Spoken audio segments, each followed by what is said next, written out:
Hi guys, today let's talk about PTZ's tally light.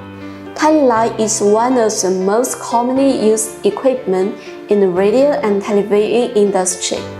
It's mainly used to remind cameraman and the anchor which camera is broadcasting and will be broadcasting, so as to avoid misoperation and ensure the safety and stability of live broadcasting. Now RGB Link has revolutionized this function for the first time on PTZ. The tally light of PTZ has 3 states: on lead, green, and red. When the camera on standby, the light is on lead. When in preview, the green light indicates the director is watching the preview monitoring screen and will switch soon.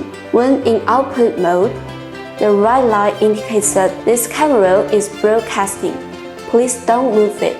For the anchor, tally light can help them understand which camera they should look at.